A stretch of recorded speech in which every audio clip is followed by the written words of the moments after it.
Think of a leader who creates a republic from a collapsing empire, makes revolutions for his people, establishes peace with the world for his country, and earns the love and respect of the whole world.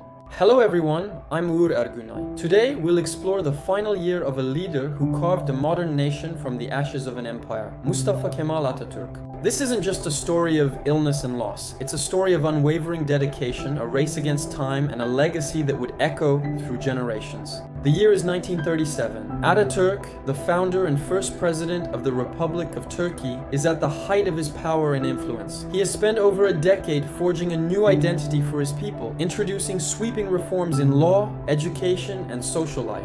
But beneath the surface of this tireless leader, a silent, relentless illness was beginning to take hold. Early symptoms like persistent itching and nosebleeds were initially dismissed as minor ailments. Atatürk, ever the stoic soldier, was more concerned with the nation's affairs than his own health. One of the most pressing issues on his mind was the Hatay question. The region, with its significant Turkish population city in Hatay, had been annexed to French-mandated Syria after World War I. For Atatürk, securing Hatay's return to the Turkish motherland was a matter of national pride and strategic importance. It was his personal cause. Despite his deteriorating health, he poured his energy into diplomacy and political maneuvering to resolve the issue peacefully. He famously declared, "The 40-century-old Turkish homeland cannot be left in the hands of the enemy." This statement wasn't just rhetoric, it was a promise he was determined to keep. By early 1938, his symptoms had become impossible to ignore. After a trip to Yalova, he fell seriously ill.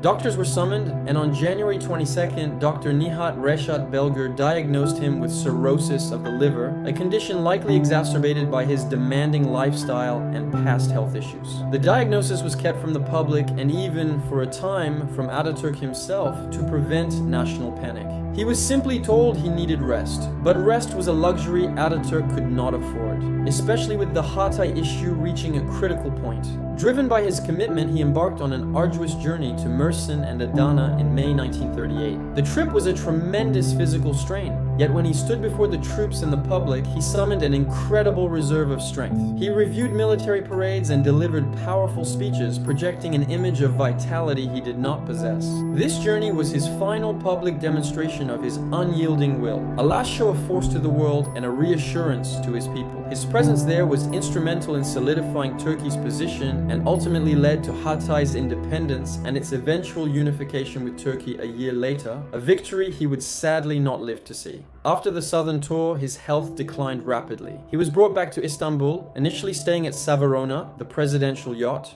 The sea air was thought to be beneficial, but his condition worsened. On July 25th, he was moved to Dolmabahce Palace, the former seat of the Ottoman Sultans. It was here, in room 71, that he would spend his final months. The vibrant revolutionary leader was now confined to a sickbed looking out at the Bosphorus, a silent witness to the history he had so profoundly shaped. His team of doctors, both Turkish and foreign, worked around the clock, but the disease was irreversible. He meticulously worked on his will, donating his personal wealth to the Turkish language and historical societies he had founded, ensuring his cultural and intellectual projects would continue. He also made provisions for his family and adopted children.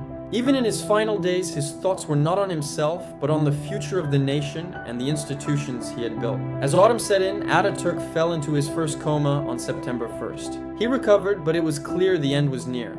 The entire nation held its breath. Newspapers published daily health bulletins. People gathered in squares praying for a miracle.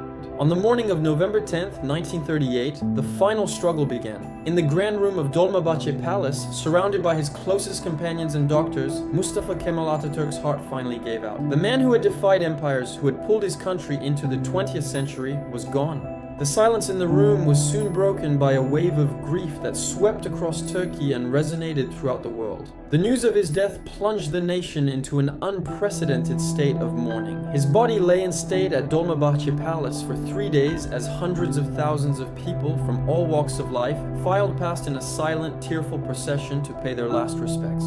Then his coffin, draped in the Turkish flag, was carried through the streets of Istanbul to be taken to the capital, Ankara.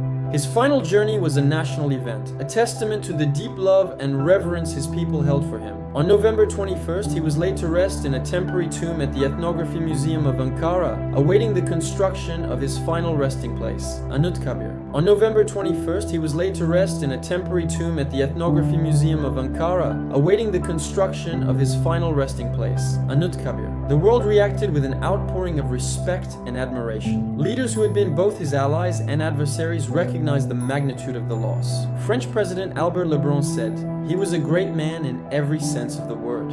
The British press hailed him as a maker of modern history. The New York Times wrote, "The personality of Atatürk is imprinted on the new Turkey." Even Winston Churchill, who had fought against him at Gallipoli, would later say that Atatürk's death was a great loss not just for Turkey, but for all of Europe. Perhaps one of the most poignant tributes came from the Greek Prime Minister, Ioannis Metaxas, a former adversary.